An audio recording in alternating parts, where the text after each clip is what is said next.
Hi everyone, and thank you for being with us for this Ukrainian meeting. We have the chance to have for the second time Nadiia Bernard-Kovalchuk. Hello Nadia, from the Kharkiv Photo School Museum. We did a talk with her last week about the adventure of the Kharkiv Photo School Museum evacuated from Kharkiv to Germany. And today we are going to talk about exhibiting and showing together Russian and Ukrainian artists and researchers. What kind of issues does it show, and how can we handle that? Please, Nadia. Nadia's re-logged in. I think she will. I think she's re-logged. Yes. Welcome. Welcome, Nadia. It's up to you now. Or not. Because, yes.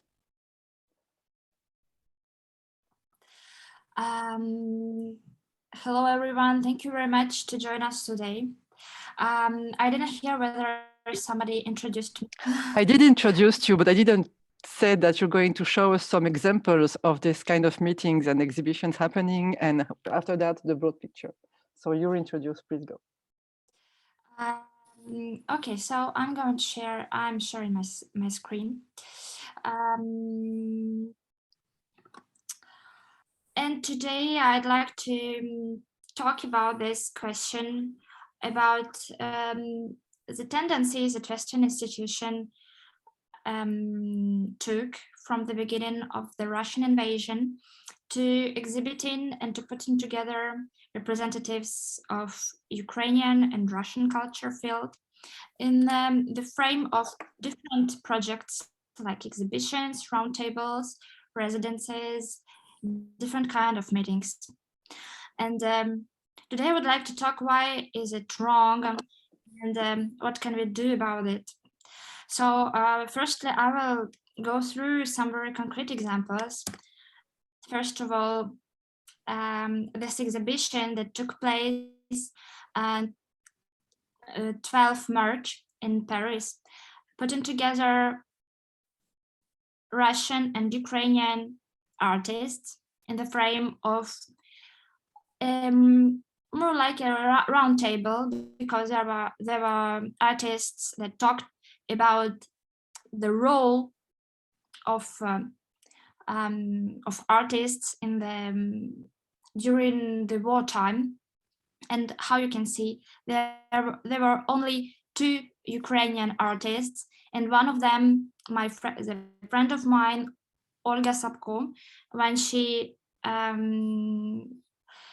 saw this publication, in fact, she refused to participate in this because for her it was absolutely impossible to take part in this kind of events in the same stage with Russian artists, while her family was in Kiev, and while a big part of her family was in direct danger.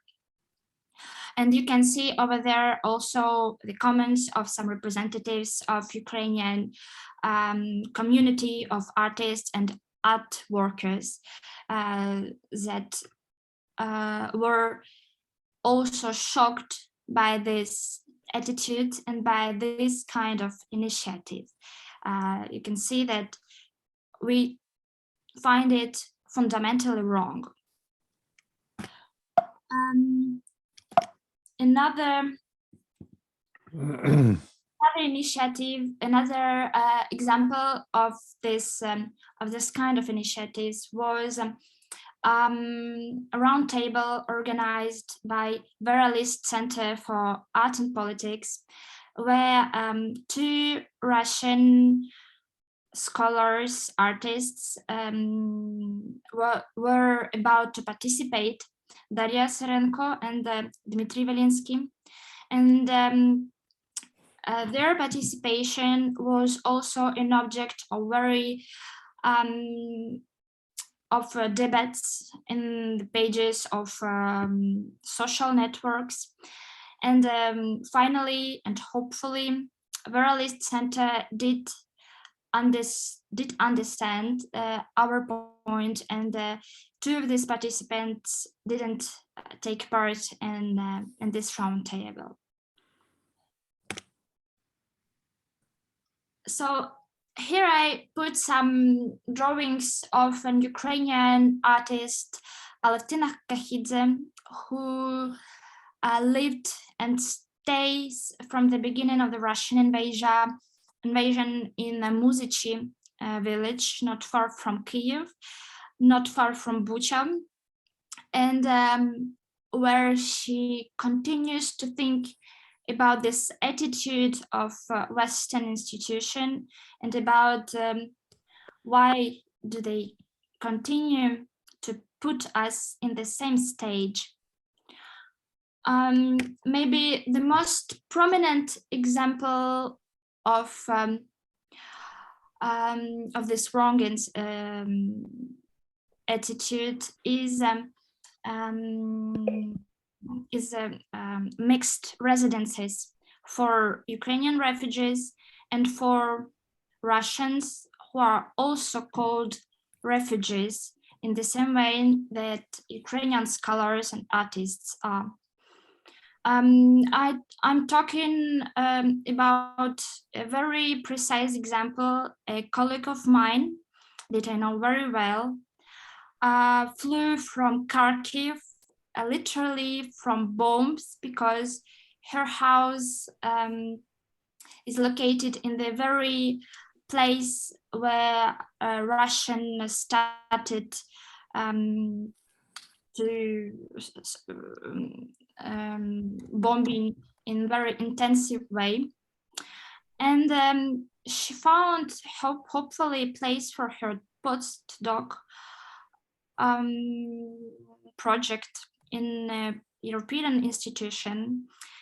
And in the very first day, she was presented to her colleague, a Russian refugee, who is a renowned curator of contemporary art. I will not mention the names because she's still in this situation, and I'm scared to put her in a danger.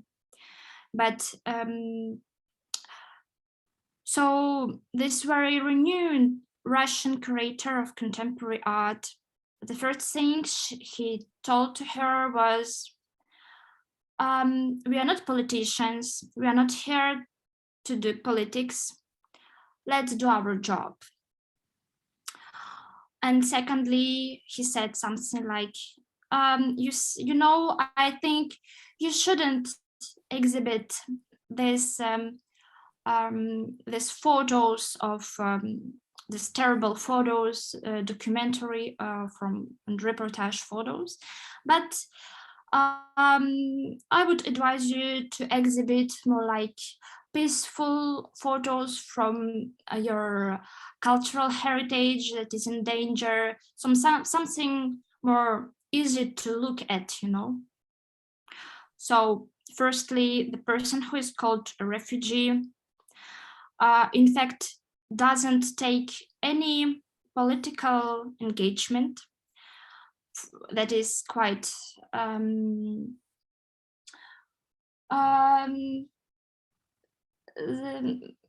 that is just impossible to imagine. In fact, some Russian refugees that in fact just careerist and opportunist,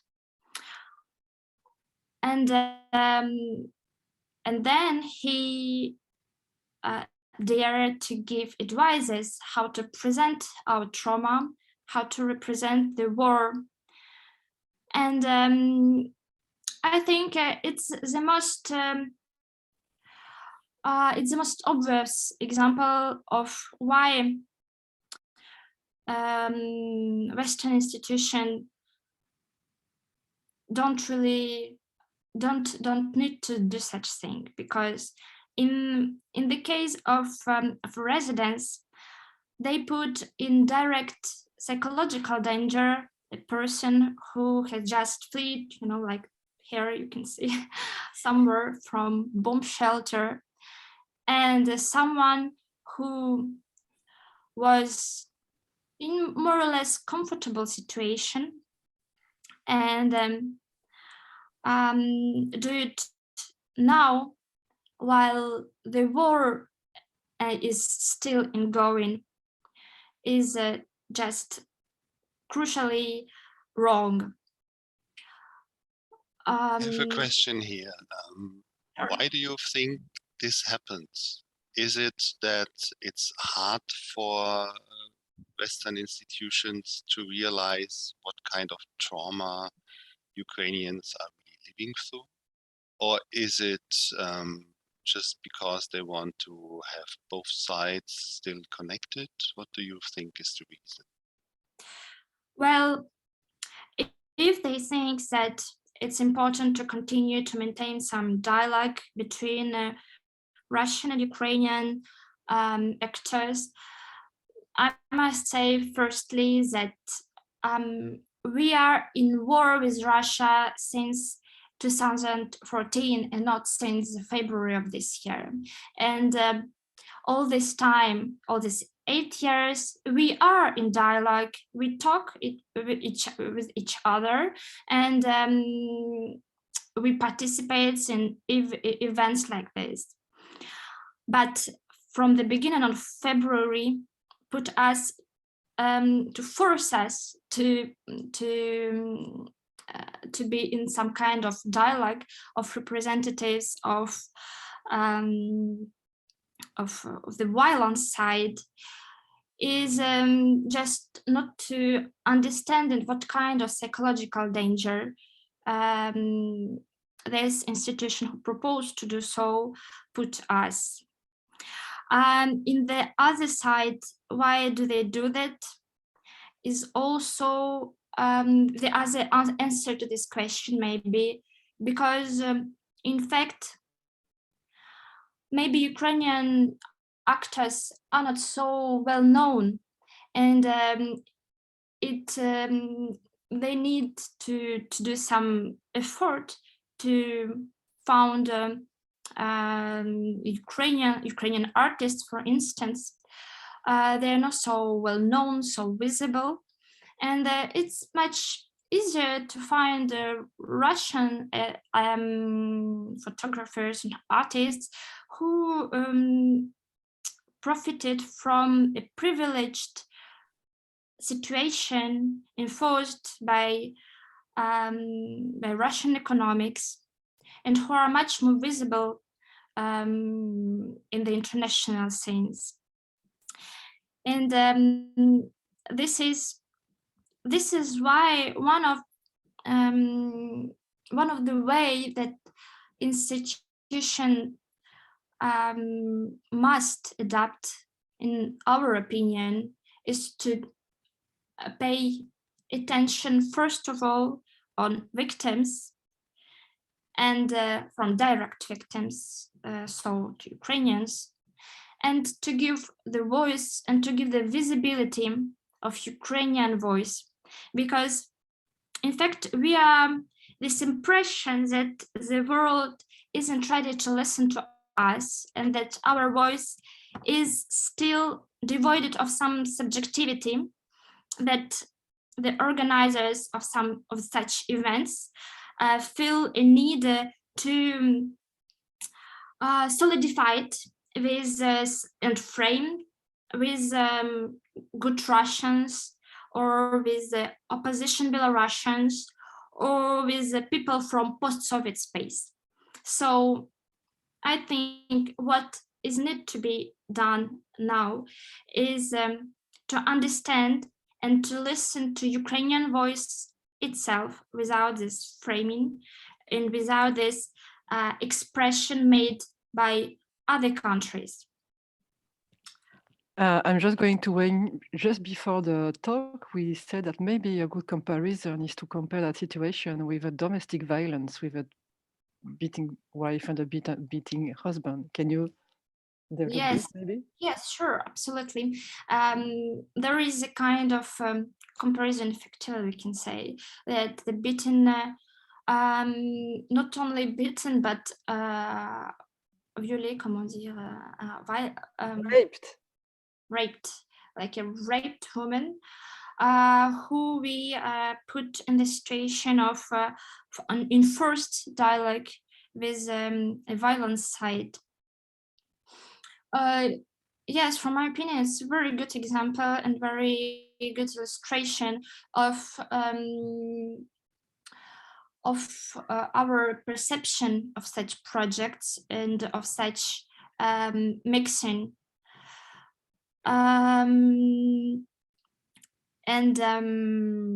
Yeah, maybe I can add something, because this morning I was going through again my list of Facebook friends I have from the Russian cultural scene, and to see what they think and what they post. And that comparison came also up, which I found very interesting. It was about how does the Russian media narrate about the situation. And there was an article where it says it is the language of rape, of domestic violence from the male side, that you have like the female, that they had been made offers, but the offers had not been accepted. And the arguments, the reasons can be compared to domestic violence, and also the silence of everybody around, of the other family members, not saying anything and then saying, no, this can't be true, is structurally comparable. I find that a very interesting aspect also. Yes, in the rhetorics of yes. the representative of Russian power itself. Sure, I think the most striking example of what you are talking about is this expression made by Putin just before the invasion, when he said, whether you want, whether you do not want, you will be obliged my beauty. Like this is an expression from a poem or from some popular poem that he used during his speech. That's why you may see like Ukrainian women who represent like in metaphorical way, Ukrainian women often with some gun who resist and who say that in fact I don't want and I will not be forced.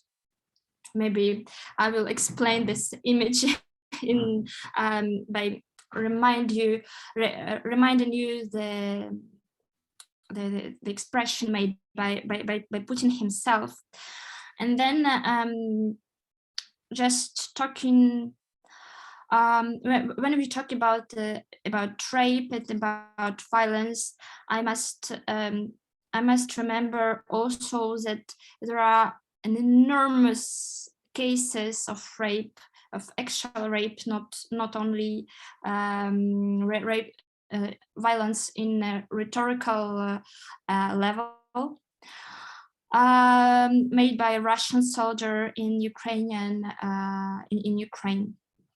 So indeed, I think there are this comparison and this image that must be in front of before the eyes of Western cultural actors, and who must understand who is the victim and which side is making the violence. And these kind of things are really very very simple now, because we like very much to complicate the discourse, and Russian propaganda works in the level, I think we talked about this last time. Russian propaganda works in the level of creation the gray zone, where it's not very clear. The facts are not very clear. It's not very clear who is the victim, who did bomb the railway station Kramatorsk, whether it was Russian, Ukrainians. Just, are you kidding me? So to understand who is the victim and who is a raper, I think it's a primordial question right now. So if I understand you right, you say it doesn't make sense at this given situation in art cultural events to put Ukrainian and Russian artists together. Yeah, doesn't make sense, and It's put Ukrainians in danger. It is. It's also traumatizing. It's not the support of Ukraine like you want to get it. We hope we get it here just through our networks. But the question that remains for me is there anything that Russian cultural workers could do outside of Russia or inside of Russia, or do you see no use, no support from this side? Because it is complex. Like last night, I was visiting an artist friend. His girlfriend is Russian, and her parents don't support Putin, and they have like 5 families in their home, Ukrainians, that they just host. And I was talking last week to a Latvian artist whose mom is Russian, still living in Latvia, and another Russian artist, and they said, we live in Berlin, we can't talk to our parents anymore. If we talk to them from our perspective, they all say it's fake. And the communication is impossible. And we had this conversation 2 weeks ago with Dimitri from Bird in Flight, and he says the same. He's still looking for a language. So do you have any idea what Russian artists, curators that would like to help Ukraine could do? Of course, I think, first of all, they must help themselves. They must work with Russia, in fact, and not to participate in roundtables like teach in on Ukraine, but rather go to Russia and to fight with the propaganda of the state propaganda and with the misinformation and with lies, to educate their population. So it is a huge work to do for Russian intellectual. It's to work with Russia itself. From the other side, what we can do as well is to start looking at, in Russian culture, in Russian history, from this colonial perspective, from this imperial perspective. And how I mentioned the last time, everyone must understand that the culture doesn't exist in some space totally separated from politics, but it is instrumentalized by now, in this case, by official Russian regime for many years, and that it is not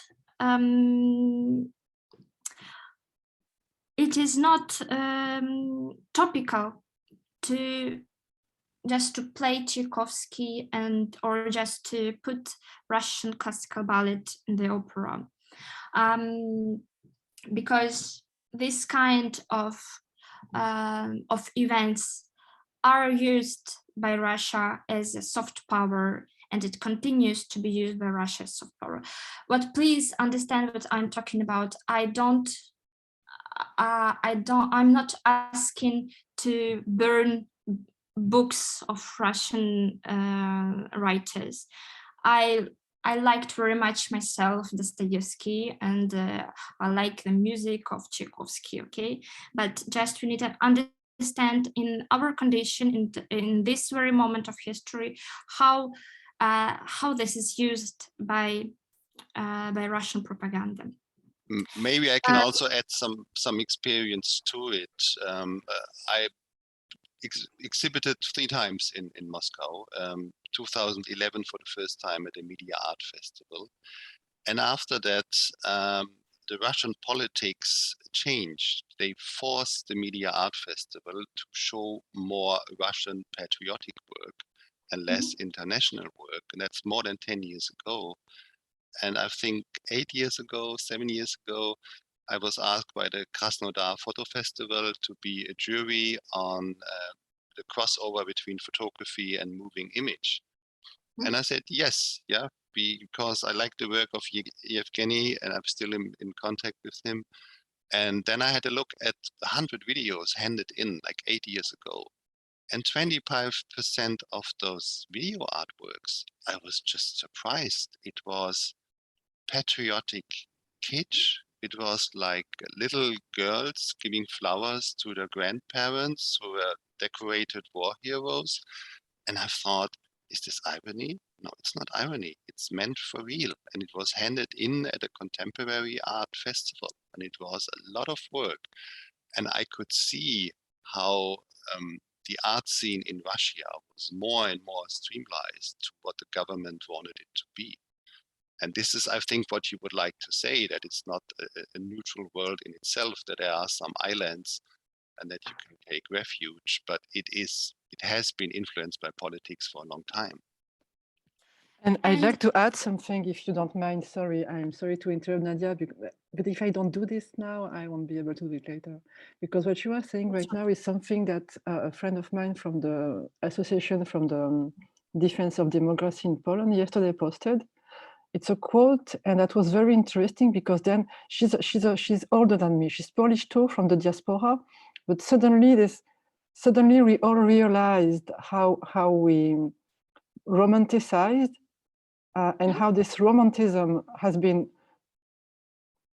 instrumentalized, used, but not by accident, and how we are taken in this, us as Polish, but also us as European, and with this huge source power of the Russian romanticism. It's a very good quote to me. If you don't mind, I'm going to read it. Sure. We can at least learn one lesson now on the ashes of the empire, where the literature was replacing life. And this is exactly what you're saying. It was replacing something. For us here, it's literature, as Dimitri said, the same words, different meanings. The literature in Russia and this kind of places, the empire, etc., means a lot more powerful, more politic than we here, the cultural operator of the West, have. And it changes so many things, and it changes a lot of things we grew with. Just like Boris said that he was experimenting this super involved and patriotic way of showing art, which is not possible here anymore. So it's. I would like just to add that there are some actors that you must know, like Olga Sviblova. You must know her very well. She's very presented in France. She's a directress of a museum of media art in Moscow, and this is a person who I have an impression is quite respected, and she exhibited a lot of Russian photographers who personally I admire, like Alexander Slusarev and so on. And this is the same person who exhibited, who made a whole exhibition of Putin's portraits in Moscow. And this is the same person who from the beginning of the war said, for me, there is no war.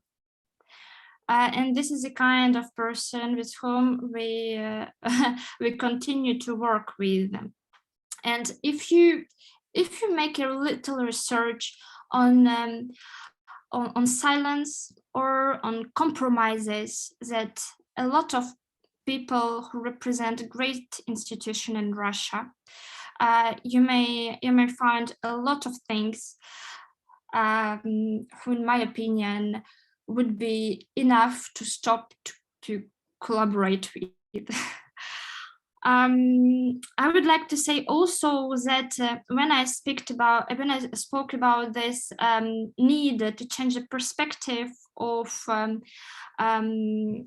looking at Russian culture today from imperialistic perspective, there are a lot of examples and successful examples of doing such things, like Alexander Etkind, who is a historian and historian of literature, and who wrote a very famous book, Inner Colonization, about practices of colonization of Russia from Middle Ages, and who in one part of this book consider pieces of Russian literature from this point of view of their imperialistic rhetorics and attitudes,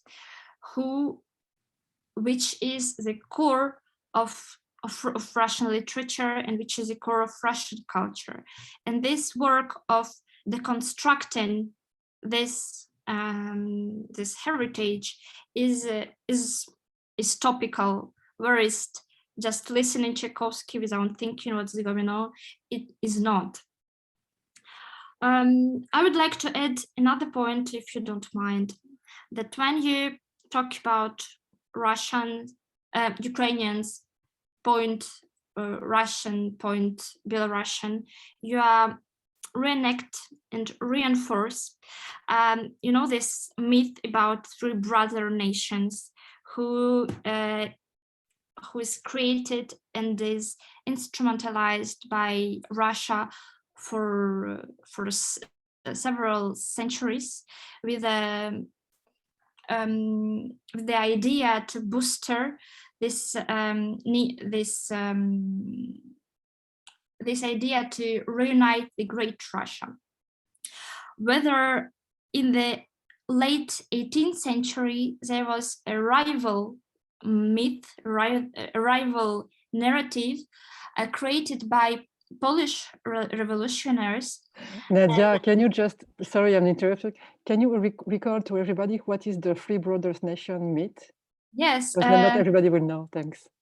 Yes, of course. This is the idea that Ukraine, Russia and Belarus is make part of one big nation, in fact, because they come from Rus of Kiev, the three of them, and that the aim of all of these three nations is to form a big country, the Great Russia.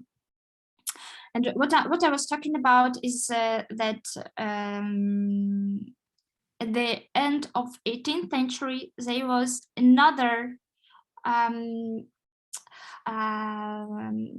narrative, in fact, that was also imagined by Polish revolutionaries, and who spoke about also three brother nation, but Ukrainian, but Polish and Lithuanian, because they had this idea to recreate Rzeczpospolita, Polish-Lithuanian Commonwealth. So every time when we talk about the three of these nations, but putting them one after the other, we recreate only one discourse, which has very concrete aim and very concrete political aim, whereas in the past they were rival ideas that also had some political aims, but who regroup other nations. It was just to highlight in which extent this kind of discourse is perpetuated without even without understanding that it is historical constructions and there are myths that are based on some political ideas. So if I understand well, you mean that on our naive side of Western European cultural operators and political operators, we think we are just putting on the same level neighbors, but on the other side, it's just reinforcing a mythology that goes toward the will that goes on the direction of Russia, right? Absolutely, this is a reinforcement of Russian propaganda, and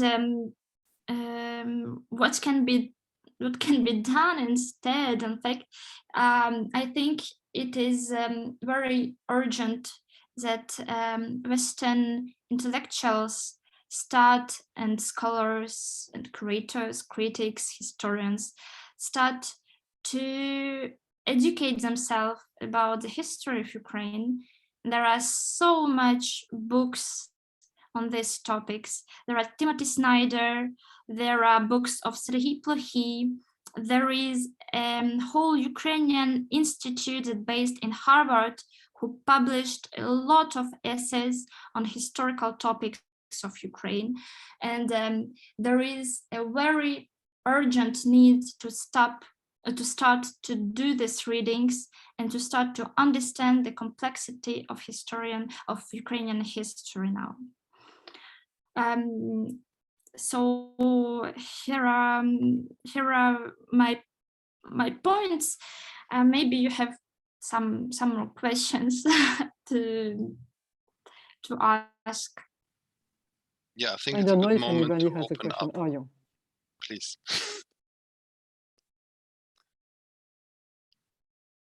I would have one because I'm very curious about this. Are these kind of panels and this kind of exhibition always Russia and Ukraine? Is it always these two connected, or is it sometimes Belarus and Ukraine, or anything else like Poland or whatever with Ukraine? Is it always that relationship that people highlight?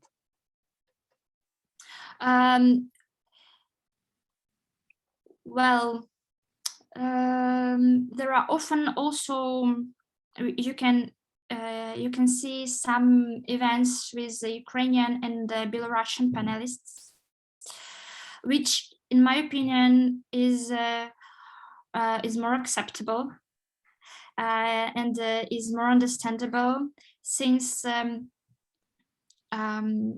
you know, this recent history of Belarusian protests, which was supported by Ukraine. There are a lot of Belarusian refugees who come to Ukraine after manifestation.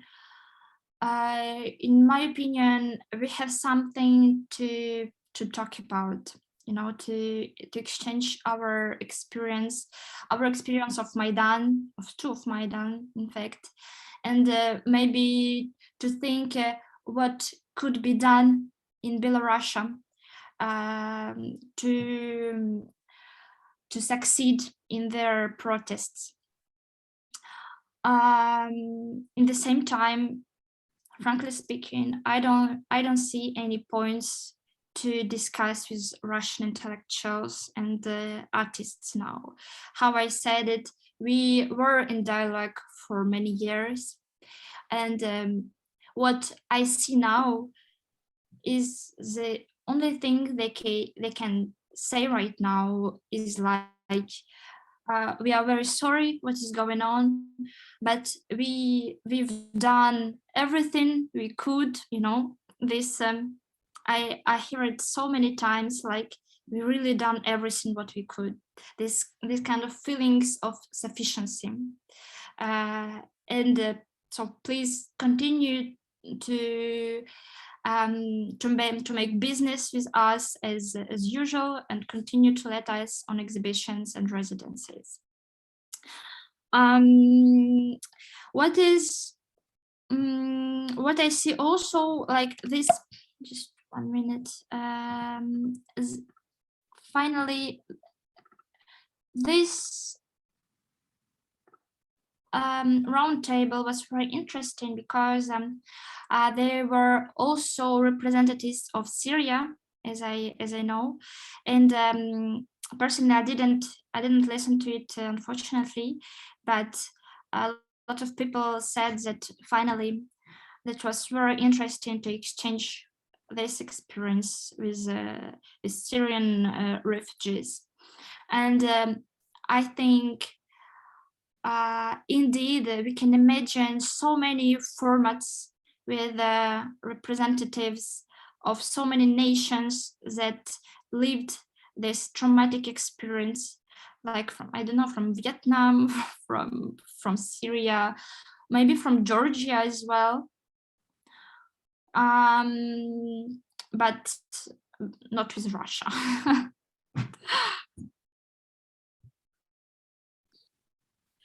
We have message in the chat from Olga Kravets-Nor.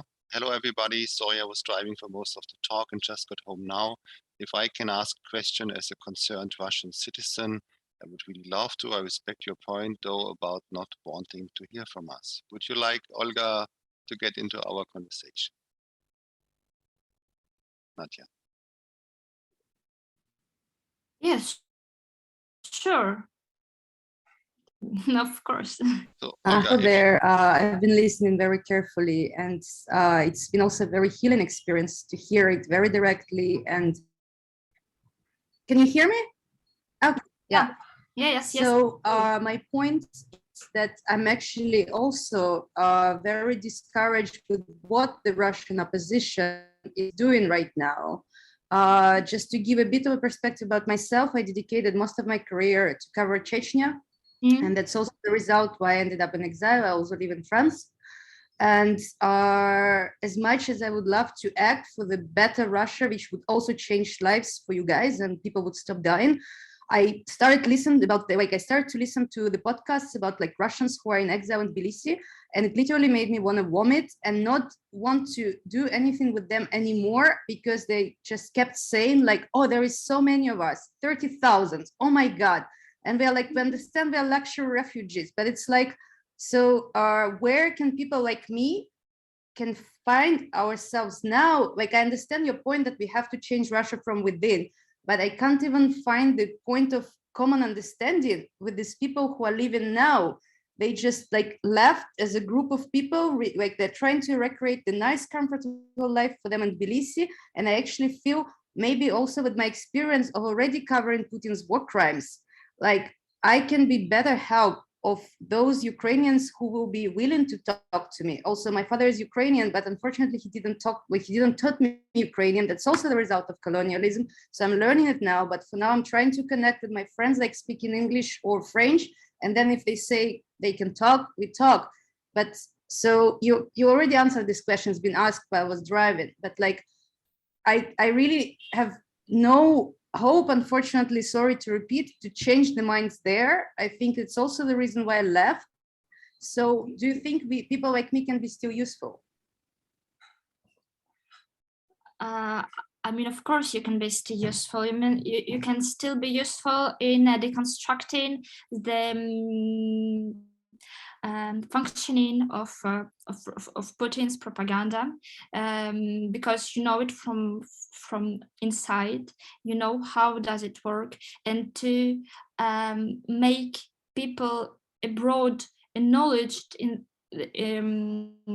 by the way it function, and by the way it function abroad as well, because I think you can see also how the culture is instrumentalized in Europe and in Western countries. For instance, a few days ago, there was a concert in Champs-Élysées Theatre given by a pianist who supported for years Russian invasion in Donbass. I know. Yeah. I mean, how is it possible? How is it still possible to invite this pianist and this person to such places like Theatre Champs-Élysées? And of course, please, please do it. Please speak about it, because our voices. We are not so. I don't know. We are not so many. we can't. And we can't talk about every issues of this just unimaginable propaganda that continue to work outside as well as inside Russia. So there are. I know that there are many Russians. For instance, I think about Yuri Albert and about Vadim Zakharov, who expressed their position. That is political position. There is not just like let the thing go as they did. Let's do our job. No, they took a real political position. They argue with with other Russians, and I respect these people very much. So thank you that you do this job, and here it is. Thank you. Thank you so much. I still have a question because I feel like we have to embody the naive European perspective. So let's go. Do you make a difference between the Russians from Russia and the Russians from outside when you're making panels or exhibiting them with, when they're exhibited with Ukrainian artists or not? Is there a difference? Oh, I'm just making a difference between between the positions of different person, because there are so many Russians that live outside that support Putin, that support imperial discourse. And just let me give you a small example. When I was a student in École du Louvre, I mean, it is a very good art school in Paris, very competitive one. So you may have some skills of analysis, you know. And in 2014, when Crimea was annexed, we just go outside, and then she told me, we were friends, because it's easier to speak Russian, you know. I've just come to Paris, and of course I knew every Russian speakers in my school. And we went outside, and she told me, "Oh, finally we won Olympic Games, and finally the Crimea is Russian." I mean, she told me just like this in front of my eyes, because she was so proud, you know, she was so proud of her great country that they made this. And there are so many Russians in European countries, in Western countries, who do support this politics, and who you can't maybe see. You can't, I don't know, understand whether he's a good or bad Russian from the first sight. That's why it's so important to understand the real position of person, and also what was her or his position in 2014, because now it becomes, I think there will be a lot of people who will change their mind, because it's just economically profitable, you know, because you can still continue to use facilities of Western countries if you say, no, I don't support Putin. So I think if you are an honest person, you must do this job and to understand what this person thought in 2014 and earlier about Georgia and about Chechnya and about because Ukraine is not the first case. So yeah, I'm making difference between positions of people, and no, not about the place they live. I have a question regarding this as well, also to Olga and Nadiia. You said, how can you see the position of a person and what they said in the past. 2 weeks ago, I read on Facebook an article by Ekaterina Dego, who is the artistic director of Steirischer Herbst. And she said the Russians that have left Russia, the solution she sees is that the major museums and institutions have an advisor who can help the museums to distinguish between good and so-called bad Russians and to distinguish on which side they have been. And that is maybe a question to Olga. If you follow the talks of the Russian artistic diaspora, how can something like this really happen? Is it nonsense? Is it a good idea? Like to try to establish who is good and who is bad and do the background research? Yes, or... that there is an infrastructure of Russians that help Western European institutions or European institutions to identify with what kind of Russian artists they would like to continue to work and not. Well, I mean, I think first I will answer for myself because I feel like I'm not under bombs, you know, nothing has been taken from me. So the next project I'm starting personally, I'm not seeking a producer. If somebody wants to help me eventually, of course, I think it would be stupid to say no. But for now, I just decided I'm going to use my own savings and try to advance on my own way because other people need this more.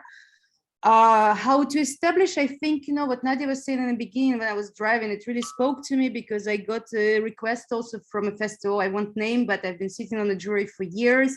And they came back to me asking me to help find the president of the jury. And they wanted to invite Dmitry Muratov, who is the Nobel Prize winner, of course, and he ran Novaya Gazeta, who now shut down in Russia. But then I said, like, well, I really appreciate that you want to ask Muratov. And of course, nobody's doubting Muratov's implication in the fight for freedom. I felt that she just didn't feel and she didn't know the Ukrainian scene at all. So I directed this curator's attention just as a first step, and we're going to meet each other in person on the 20th. Like first to start looking away from Russians. In this particular case, because I think it wouldn't be fair, even with all engagement of Muratov, to have him as a president, because he's still like me from the country which is aggressor. I think I'm not the most popular opinion, to be very honest, because people just feel like they're being shelved, and I try as much as I can to convince them that it's not the time to scream about being shelved. But I already shared that I'm very much in the minority. I think it's true that the reality check should be done. What I can say, and maybe this is a good trend, because I mentioned how much pain I have with people who are even like in their position, but are concentrating on themselves. But when I spoke to people for years about Chechnya, they didn't feel open because Chechens were like still, even for Russians, most liberal, the others. Crimea was complicated, then suddenly they start to wake up. So maybe there is also kind of this kind of positive shift, but I also firmly believe that the past opinions have to be taken in account, and then they should make the mistakes, like the work on their own mistakes first, you know. So I don't think we can kind of establish this kind of network. At least I can't see how logistically it can be possible, but I think it's also like, you know, this festival actually took an effort. Say, okay, we want to invite this guy. What do you think is the right thing to do? But if they don't come to us, so how can we check? That's also my open question.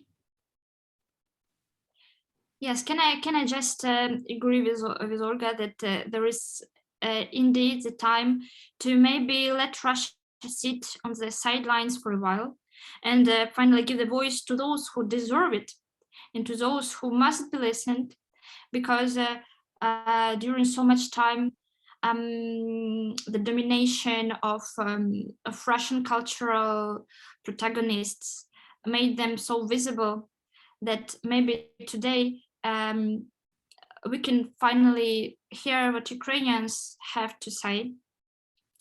And I just wanted to add, when we talk about what Russians can do and how we can continue to speak about Russian culture and history, I mentioned this deconstruction of imperialist past, but there is maybe even something more important to stress is the lack of work done on the totalitarian past, and in the fact that not only the totalitarian past wasn't reconsidered and wasn't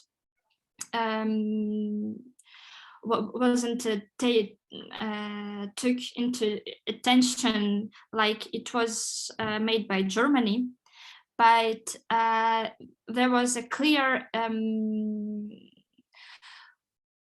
resentment over this totalitarian past. When you see what was going on with memorial when you see that historians who worked on Siberian camps was imprisoned, you see that the contemporary Russia has a real resentment toward the nostalgia toward this past, and that this very necessary work of reconsidering totalitarian past wasn't made, and maybe this is one of the big issues of contemporary Russia. If you don't mind, I think it's one of the big issues of contemporary Russia. It's also one of the big issues of us towards contemporary Russia, because we're talking a lot about soft power. It's also a real big money and energy power. It's not peanuts, and everything that we are just trying to help here is being smashed by money and power, and it's more than a work. It's something that has to be done quickly. We have to face that. We really have to face that fascination and that dependence we have for towards Russia. Yeah. Sorry. Unfortunately, it's really true. I can't. You see, Karina, thank you very much that you take a word and that you speak about it in these words, because frankly speaking, personally, I feel myself attacked every time I try to say to French people, please reconsider your blind love, your blind Russophilia. I don't know, Russia. Russophilia is like a sex perversion. It works well. And then I hear people tell me that I'm emotional and stable, that I don't see everything now, that I'm blinded because of war.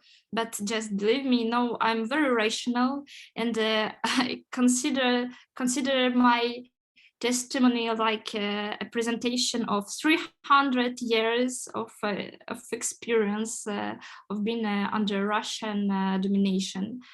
So, does anybody has a question? I would rather just probably make a remark, because what Nadiia just said about the historical memory, first, it's something that I actually discovered even with my shrink in 2012, working on Chechnya, that there is a certain trait of a trauma in Russians, like that shut down and don't process it. Like, she was a very smart shrink, and she was like, she really helped me a lot, but like I really figured that out very much early, like how this could already influence the society. Unfortunately, I couldn't see how much worse it can get with time. It really pains me.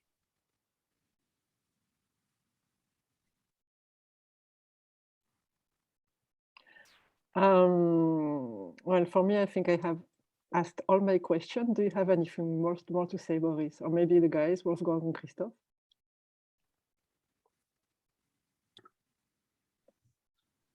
Wolfgang, microphone.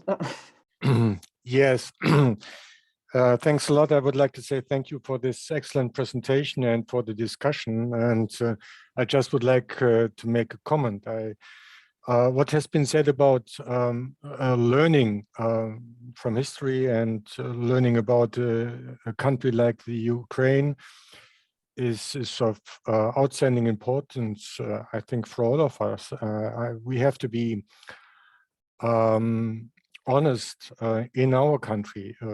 Just before the war, for many Germans, the Ukraine did not really exist on the map, and even many Germans do not know that we have a common history with the Ukraine and with many cities in the Ukraine, like Kharkiv. In 1943, the German army established a hunger regime in the Ukraine, and in particular in Kharkiv. About 30,000 people died of this regime. the regime meant that all the food had to be confiscated by the army, and there was nothing left for the population. And even that is not known in our country. So we don't remember our own past, despite that we know anything about the situation in the Ukraine.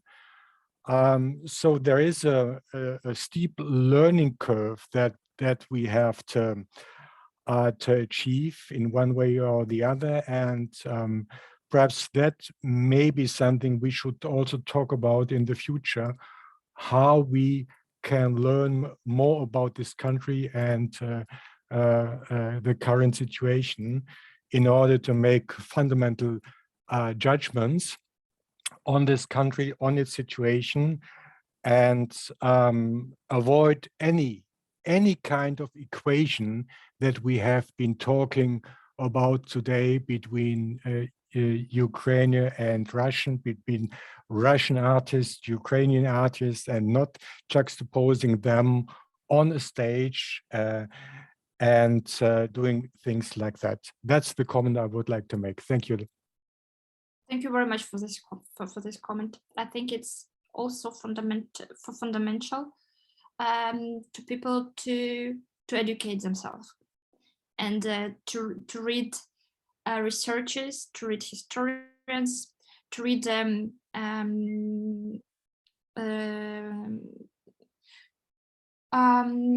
to read good researches. You know, just not just populistic texts and small articles, and to try to dig into it deeper.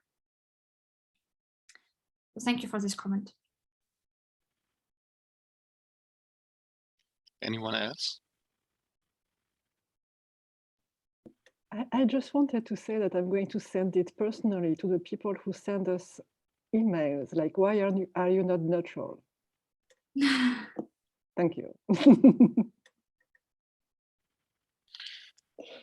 Well, and thank you, everybody. We will have the third talk in this series with Nadiia on Thursday. Maybe you would like to give a little perspective on what to expect. Yes, sure. So from the beginning of the war, there are several professionals from, namely from Kyiv, who were forced to leave Ukraine, and who joined a group of people who work for now in who are volunteers in a Ukrainian Center of Ukrainian Culture in Paris, where we present this week. Tomorrow there is a vernissage of the exhibition, a photo exhibition of documentary photographies made by Ukrainian photographers from current events. And so I will speak about this exhibition, about these photographers, about the conception of this exhibition. And I will talk also about my personal project, which is establishing of a library of Ukrainian culture, history, and literature in this center, because I found it really so important to give the panorama of publications in English and French for French and foreign visitors of this center, so that they will be able to see what was already published and what books they can read on this issue. And I will talk about this project and what kind of publication you may found in this center, and why is it important to spotlight this publications. Could you share the link, please? Because I'm not gonna be there, unfortunately, but my agency has a workshop going on right now in Paris with young photographers. I think it would be very essential that they go after the workshop. Sure. Do you want me to share it here, or can you share it here, because I don't have it either. Yeah.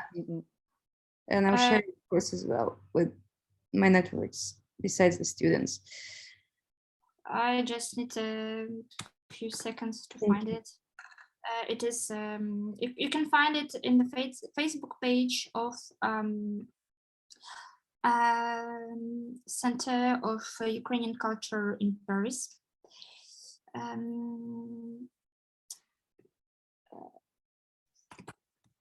Just a second, I will make it. The page is in French or in English? In French, I can't find it somehow on Facebook. Centre culturel d'Ukraine en France. Okay.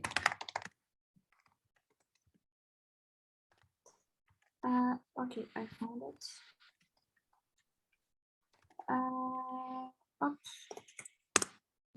Thank you. So there is a vernissage of this exhibition made by Solomia Savchuk, who is a curator of Mistecki Arsenal in Kyiv in normal times. And you will find very important photographers from Ukraine and photos that represent current events. And I think Solomia will make some speech tomorrow, and they will also the ambassador of Ukraine will also make some speech. So something very official and and important in. So if you have a possibility, I advise you to go to this event. I'm so sorry to miss that, but yes, we will share. Anyway, I will talk about this this Thursday. So if you can join me, so in this talk, I will give you information about this exhibition and about library, and about the activities of Center as well. Thank you, everybody, and then maybe see you on Thursday. Thank you very much. Thank you all. Bye-bye. See you on Thursday. Bye. Thank you.